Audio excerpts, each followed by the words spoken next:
المجلس الأحول لتنظيم الإعلام ولجان الرصد بتاعته ولا مرة رصدت تجاوزات خالد الغندور أو ميدو أو إبراهيم عبد الجواد، ولا عمرهم سمعوا عن إسلام صادق ولا رضا عبد العال، ولا خدوا بالهم من أحمد جمال وعفت نصار وأسامة حسن، ولا يفرق معاهم أحمد الشريف وعلي السيسي واللي قالوه في البرنامج الجديد على قناة الشمس الجريئة. لكن لما شوبير اتكلم علشان طه عزت بيدير المسابقة لصالح الزمالك ومش عايز يعاقب جماهيره بعد 17 جولة من السباب والتجاوز، شوبير كمان اتكلم عشان يجيب حق إمام عاشور اللي من أول الموسم بيتشتم بأبوه وأمه ومراته.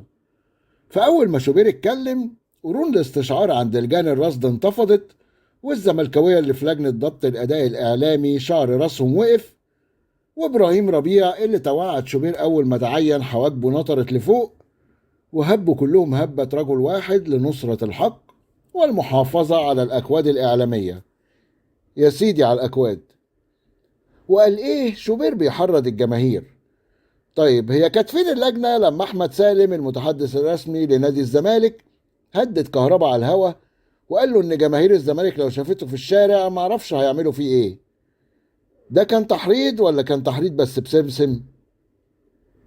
طبيعي جدا لما رئيس المجلس الأعلى لتنظيم الإعلام يبقى زملكاوي زيه زي أي منصب مهم، وأعضاء لجنة ضبط الأداء الإعلامي معظمها زملكاوية وفي منهم متعصب جدا، هتكون هي دي النتائج.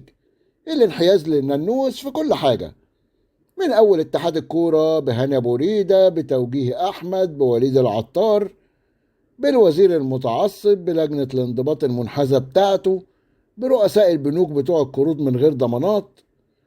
ومع كل اللي بتعملوه من انحيازات ومجاملات للننوس الفاشل، هيفضل برضه فاشل، وهيفضل حاطط مناخيركم في التراب بفشله بفضايحه الرياضية والإدارية والمالية، وهيفضل الأهلي رفع راس مصر ورفع راس جمهوره في السماء.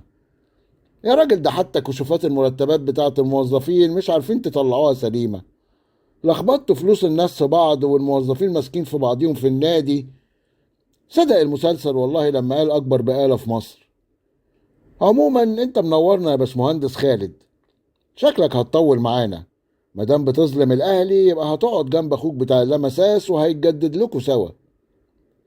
أتمنى الخطيب من بكرة يفوض لعيبة الزمالك كلهم، وكلهم هيموتوا ويجوا الأهلي أصلا، ولو إن ما فيهمش حد يملى العين، لكن أنا عايزهم عندنا إن شاء الله، نحطهم على الدكة كده ونقعد نتفرج عليهم، وكل يوم نهزهم كده نشوفهم صاحيين ولا إيه.